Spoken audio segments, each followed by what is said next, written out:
Sejam bem-vindos a mais uma novelinha de Reddit. Não esquece de curtir, comentar e se inscrever no canal. Agora, prepare-se, porque a historinha de hoje está começando. Pega a pipoca porque você não sabe o que aconteceu.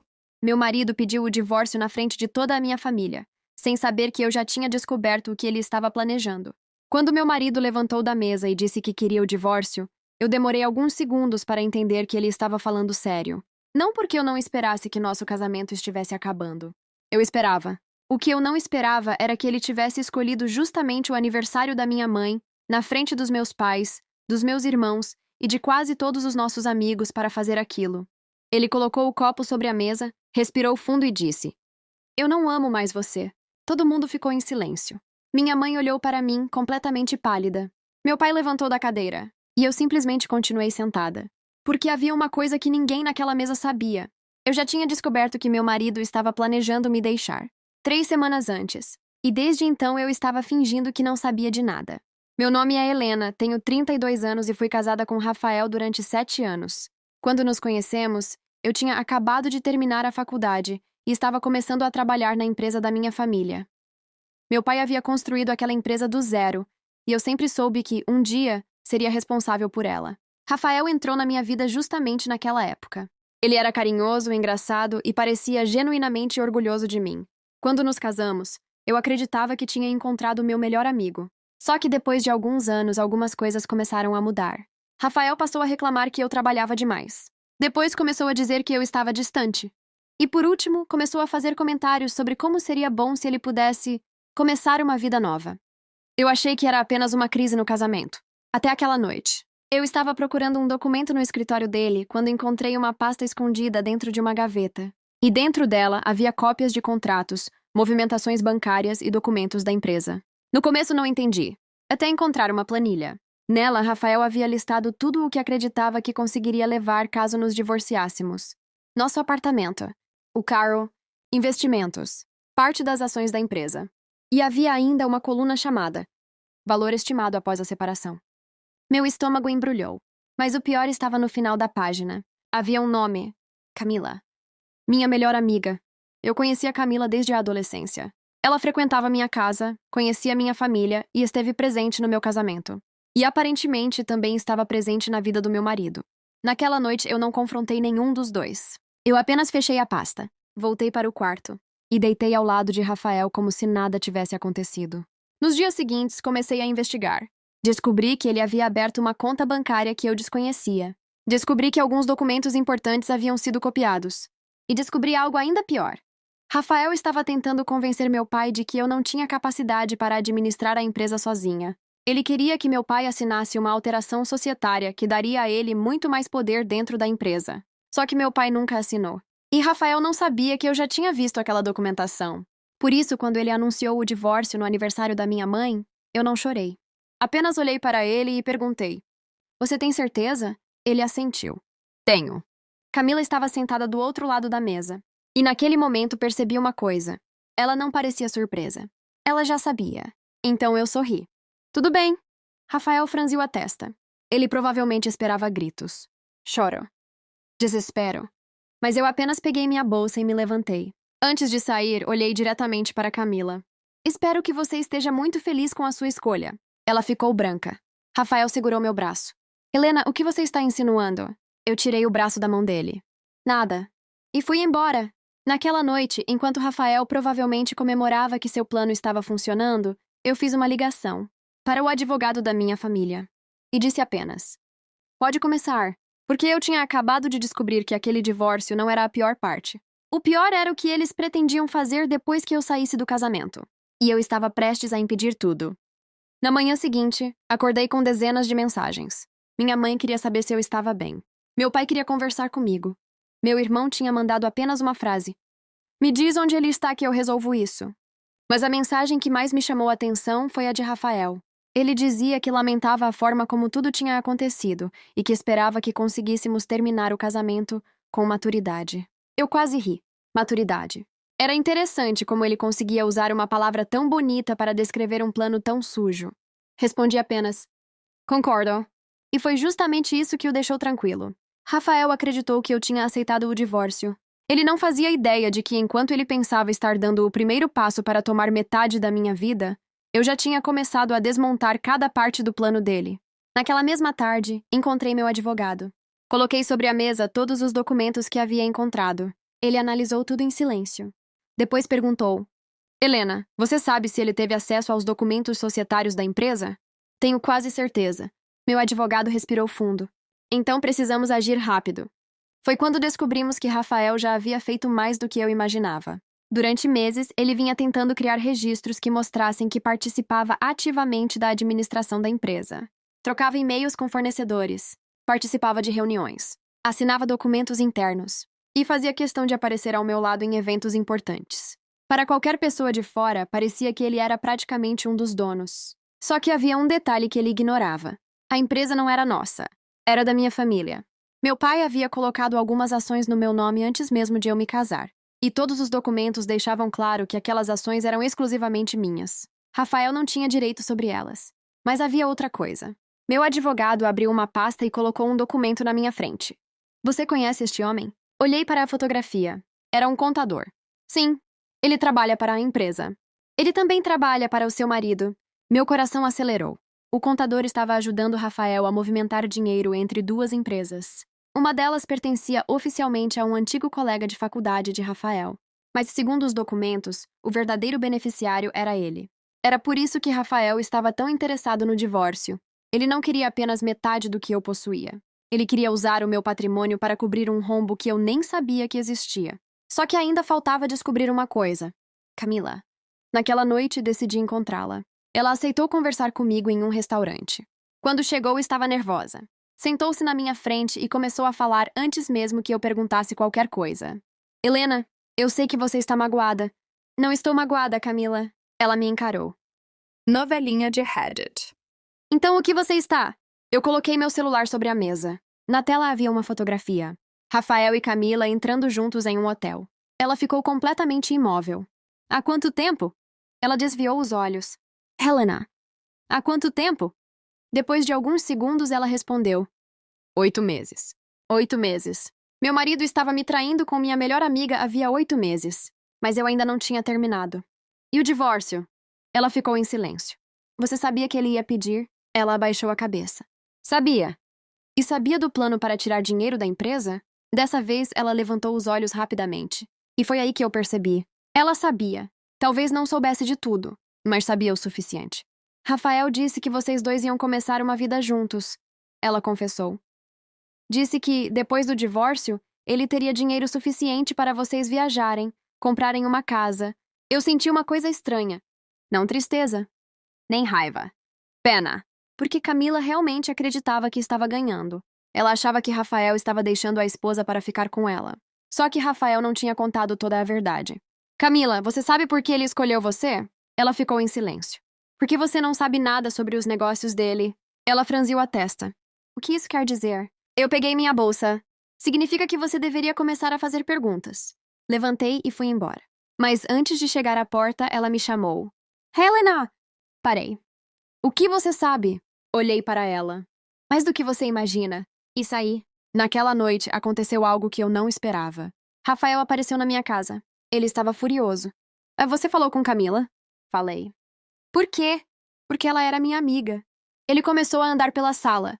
Você está tentando colocar ela contra mim? Não preciso fazer isso. Ele parou. Helena, vamos facilitar as coisas. Você assina o divórcio, cada um segue sua vida e ninguém precisa sair machucado. Eu sorri. Você ainda acha que está no controle, não é? Ele me encarou. Do que você está falando? Peguei um envelope que estava sobre a mesa. Seu contador me mandou isso. O rosto dele mudou.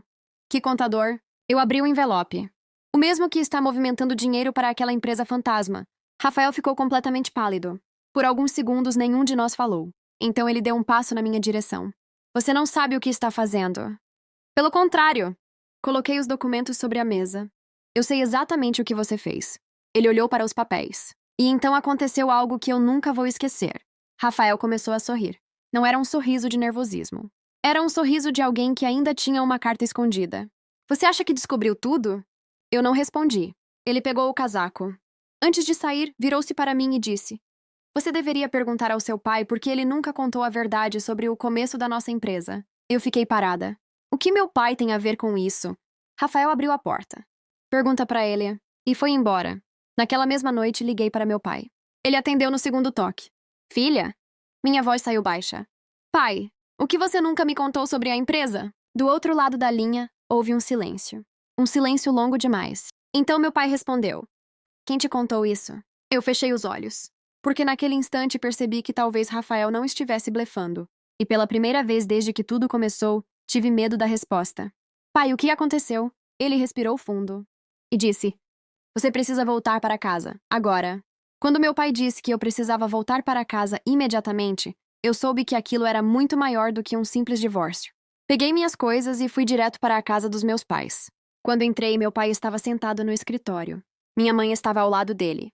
E pela primeira vez na minha vida vi meu pai com uma expressão de medo. Senta, Helena. Eu me sentei. Ele ficou alguns segundos olhando para mim antes de começar. Você lembra de como a empresa começou? Claro. Não lembra de tudo. Meu pai abriu uma gaveta e tirou uma pasta antiga. Colocou sobre a mesa. Quando eu comecei a empresa, eu não tinha dinheiro suficiente para colocar tudo sozinho. Um homem chamado Augusto ajudou a financiar o negócio. Quem é Augusto? Meu pai respirou fundo. O pai do Rafael. Eu fiquei imóvel. Durante alguns segundos, achei que tinha entendido errado. O pai dele? Meu pai assentiu. Rafael cresceu sabendo disso. Abri a pasta. Havia contratos antigos, documentos societários e registros de investimentos. Mas havia algo ainda mais importante. Um acordo. Meu pai explicou que, muitos anos atrás, o pai de Rafael havia investido uma quantia significativa na empresa. Em troca, recebeu uma pequena participação. Anos depois, meu pai conseguiu comprar praticamente tudo de volta. Praticamente. Restava uma pequena participação que continuava vinculada à família de Rafael. Eu olhei para meu pai. Por que você nunca me contou? Porque eu não queria que você escolhesse seu marido por causa disso. Meu coração começou a bater mais rápido. Então Rafael sabia? Desde criança. Fiquei em silêncio. De repente, várias coisas começaram a fazer sentido. O interesse dele pela empresa, as perguntas que fazia, a maneira como ele sempre queria saber quanto valiam as ações, as reuniões que insistia em participar, tudo. Meu pai continuou. Quando você começou a namorar Rafael, eu conversei com o pai dele. Ele prometeu que não usaria a antiga participação da família para interferir na empresa. E ele cumpriu? Meu pai balançou a cabeça. Durante anos, sim. Até agora. Meu pai não respondeu. Eu entendi. Rafael nunca tinha entrado na minha vida apenas por amor. Pelo menos não completamente. Ele sabia quem eu era. Sabia da empresa. Sabia do patrimônio. E sabia que, se conseguisse se casar comigo e depois assumir o controle de algumas decisões, poderia recuperar muito mais do que a família dele havia perdido. Eu senti meu estômago embrulhar. Pai, tem mais uma coisa. Ele tirou outro documento da pasta. Há 3 meses, Rafael procurou um advogado para tentar contestar a estrutura societária da empresa. Mas ele não tinha direito. Ele sabia disso. Então por que tentou? Meu pai me encarou.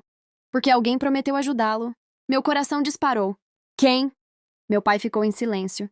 Eu já sabia a resposta. Camila? Ele assentiu. Naquele momento, tudo ficou claro. Camila não era apenas a amante. Ela estava envolvida no plano... Novelinha de Reddit. Mas eu ainda não conseguia entender por quê. No dia seguinte, meu advogado conseguiu acesso a mais documentos. E descobrimos que Camila havia enviado informações internas da empresa para Rafael. Relatórios. Contratos. Informações sobre clientes. Até documentos que eu mesma não tinha autorização para acessar. Foi então que meu advogado encontrou uma transferência bancária. Uma quantia enorme, saindo de uma conta ligada à empresa fantasma e indo para uma conta de Camila. Eu fiquei olhando para aquele documento sem conseguir acreditar. Ela estava sendo paga. Meu advogado assentiu. Parece que sim. Mas havia uma coisa que não fazia sentido. Se Camila estava recebendo dinheiro, por que Rafael tinha dito que pretendia se casar com ela? Eu descobri a resposta algumas horas depois. Camila me ligou. A voz dela estava tremendo. Helena, eu preciso falar com você. Sobre o quê? Sobre o Rafael. O que aconteceu? Ela respirou fundo. Ele mentiu para mim. Eu fiquei em silêncio. Ele disse que ia se divorciar e ficar comigo. Mas ontem descobri que ele já tinha outra pessoa. Outra pessoa? Sim. Meu coração gelou. Quem? Camila começou a chorar. A advogada dele. Eu não sabia o que dizer. Ela continuou. Eu descobri porque vi mensagens no celular dele. Ele estava planejando se casar com ela depois que conseguisse tirar você do caminho. Naquele momento percebi que Rafael estava jogando com todo mundo. Ele enganava a mim, enganava Camila e aparentemente também enganava a própria advogada. Mas ainda faltava descobrir o verdadeiro objetivo. Naquela noite, meu advogado me chamou para uma reunião urgente. Ele colocou um documento na minha frente. Encontramos a movimentação que explica tudo. Era um contrato de compra. Rafael pretendia vender a participação que a família dele ainda possuía na empresa. Para quem? Para um grupo estrangeiro. Um grupo que, se conseguisse aquela participação junto com as ações que Rafael tentava obter através do divórcio, poderia assumir uma posição muito forte dentro da empresa. Era uma tentativa de tomada de controle. Meu marido não queria apenas meu dinheiro. Ele queria minha empresa. E estava disposto a destruir meu casamento, minha família e minha reputação para conseguir isso. Só que Rafael havia cometido um erro. Ele acreditou que eu estava completamente desinformada. E por isso deixou rastros. Meu advogado preparou uma ação judicial. Meu pai reuniu o conselho. E eu comecei a fazer uma coisa que Rafael jamais esperaria. Fingi que estava desistindo. Liguei para ele. Podemos conversar. Ele aceitou imediatamente. Marcamos um encontro. Quando cheguei, ele estava sentado em uma cafeteria sorrindo. Sabia que você ia acabar entendendo que não vale a pena lutar. Sentei na frente dele. Eu quero fazer um acordo. Ele sorriu ainda mais. Que tipo de acordo? Eu assino o divórcio. Você fica com o que quer. Ele me encarou. Tudo? Tudo. Ele ficou alguns segundos em silêncio. E a empresa? Eu olhei diretamente para ele. Também. Foi nesse momento que Rafael cometeu o maior erro da vida dele. Ele acreditou em mim e começou a falar. Falou sobre os documentos, sobre a empresa estrangeira, sobre o dinheiro, sobre Camila, sobre como pretendia tirar meu pai do conselho. Ele contou absolutamente tudo, sem perceber que dentro da minha bolsa havia um gravador ligado. Quando ele terminou, eu me levantei. Ele franziu a testa. Onde você vai? Eu sorri. Para a reunião do conselho. Que reunião? Eu peguei meu celular. A reunião em que todos vão ouvir o que você acabou de me contar. O sorriso desapareceu do rosto dele. E pela primeira vez, Rafael percebeu que tinha caído na própria armadilha. Mas o que ele ainda não sabia era que eu tinha preparado uma última surpresa. Porque naquela reunião estaria uma pessoa que ele acreditava estar do lado dele. E essa pessoa estava prestes a entregar a prova que faltava para acabar com tudo. Quando entrei na sala de reuniões, Rafael já estava lá. Meu pai estava sentado na cabeceira da mesa. Os outros membros do conselho estavam ao redor. E ao lado do meu advogado, estava a pessoa que Rafael menos esperava ver. O contador. O mesmo homem que havia ajudado Rafael a movimentar dinheiro. Rafael ficou pálido. O que ele está fazendo aqui? Meu advogado respondeu. Acho que você deveria perguntar isso a ele. O contador colocou uma pasta sobre a mesa. Eu decidi contar toda a verdade. Rafael levantou imediatamente. Você não pode fazer isso. Posso. O contador começou a explicar. Meses antes, Rafael havia procurado ele para criar empresas de fachada e transferir dinheiro. No começo, o contador acreditou que tudo era legal. Mas depois percebeu que Rafael estava desviando dinheiro da empresa e utilizando documentos falsificados para tentar aumentar sua participação. E então Rafael fez uma proposta. Se o contador ajudasse a esconder tudo, receberia uma porcentagem quando a empresa fosse vendida. O problema era que o contador havia guardado cópias de todos os documentos. E agora estava entregando tudo para nós. Rafael começou a gritar. Isso é mentira! Meu advogado colocou o celular sobre a mesa. Então talvez você queira ouvir isso. A gravação começou. Era a nossa conversa na cafeteria. A voz de Rafael ecoou pela sala. Ele explicava como pretendia assumir o controle da empresa. Falava sobre o divórcio, sobre a venda, sobre o dinheiro. E até admitia que havia se casado comigo sabendo exatamente quem eu era e o patrimônio que minha família possuía. Ninguém disse uma palavra quando a gravação terminou. Meu pai apenas olhou para Rafael. Você nunca amou minha filha? Rafael abaixou a cabeça e respondeu. No começo eu amava. Meu coração apertou. Mas ele continuou. Depois eu percebi que ela tinha tudo o que eu nunca teria. Meu pai fechou os olhos. Eu não chorei. Eu queria ter chorado. Queria sentir aquela dor enorme que senti quando descobri a traição. Mas não consegui, porque naquele momento eu finalmente entendia que o homem pelo qual eu havia chorado durante tantos anos nunca tinha sido quem eu imaginava. Meu advogado entregou ao conselho os documentos, o contrato com a empresa estrangeira, as transferências, as mensagens, as provas de que Camila havia vendido informações e a gravação. Rafael não tinha mais como negar. O processo contra ele começou poucos dias depois. Camila também foi investigada. Quando descobriu que Rafael nunca tinha pretendido realmente ficar com ela, tentou pedir meu perdão. Novelinha de Reddit. Eu ouvi tudo, mas não voltei a ser amiga dela. Perdoar alguém não significa permitir que essa pessoa volte para a sua vida. Quanto ao divórcio, foi muito mais rápido do que eu imaginava. Rafael tentou negociar. Tentou dizer que merecia alguma coisa. Mas os documentos mostravam que boa parte das ações que ele dizia serem dele pertenciam exclusivamente a mim. No final, ele saiu do casamento praticamente com aquilo que tinha antes de me conhecer. E eu fiquei com algo muito mais valioso: minha liberdade. Meses depois, assumi oficialmente a presidência da empresa. Meu pai continuou ao meu lado, mas começou a me deixar tomar minhas próprias decisões. E, pela primeira vez, eu percebi que não precisava provar para ninguém que era capaz. Eu já era. 1 ano depois, minha vida estava completamente diferente. Eu tinha mudado de casa. Cortei contato com pessoas que só estavam perto de mim por interesse. Viajei. Voltei a sair com minhas amigas. E comecei a fazer coisas que havia deixado de fazer durante o casamento. Mas a maior surpresa aconteceu quando eu estava em uma reunião de trabalho. Um dos novos investidores entrou na sala. Olhou para mim e sorriu. Então você é a Lena? Sou. Ele estendeu a mão. Ouvi dizer que você quase perdeu a empresa por causa de um homem. Eu sorri. Quase. Ele levantou uma sobrancelha. E o que aconteceu? Eu olhei para os documentos sobre a mesa. Ele tentou me tirar tudo. Parei por um segundo. Acabou me ensinando que eu não precisava dele para ter nada. E aquela conversa acabou se tornando o começo de uma nova amizade. Talvez um dia algo além disso, mas eu não tinha pressa. Depois de tudo que aconteceu, aprendi uma coisa. Eu não precisava encontrar alguém para preencher o espaço que Rafael deixou. Eu precisava apenas recuperar o espaço que eu mesma havia perdido dentro da minha própria vida. E foi exatamente isso que fiz. Alguns meses depois, recebi uma última notícia sobre Rafael. Ele havia perdido o emprego, acumulado dívidas e estava tentando reconstruir a vida longe da cidade. Camila também desapareceu completamente do nosso círculo. Meu pai me contou a notícia durante o jantar. Eu apenas dei de ombros. Espero que ele fique bem. Meu pai me olhou surpreso. Você não sente raiva? Pensei por alguns segundos. Senti por muito tempo. Depois sorri. Mas hoje eu tenho uma vida boa demais para continuar gastando energia odiando alguém que já não faz parte dela. Meu pai levantou o copo. A sua nova vida. Eu levantei a minha nova vida. E naquele momento percebi algo que talvez fosse a maior vitória de todas. Rafael achou que estava me deixando sem nada. Achou que destruiria meu casamento, tomaria meu dinheiro e assumiria minha empresa. No fim, ele só conseguiu uma coisa: me mostrar quem ele realmente era. E graças a isso, eu finalmente descobri quem eu realmente era também. A mulher que ele achou que conseguiria destruir foi justamente a mulher que acabou colocando tudo abaixo. E dessa vez, eu não precisei de um marido, de uma família ou de uma empresa para me sentir inteira. Eu tinha a mim mesma, e isso já era mais do que suficiente.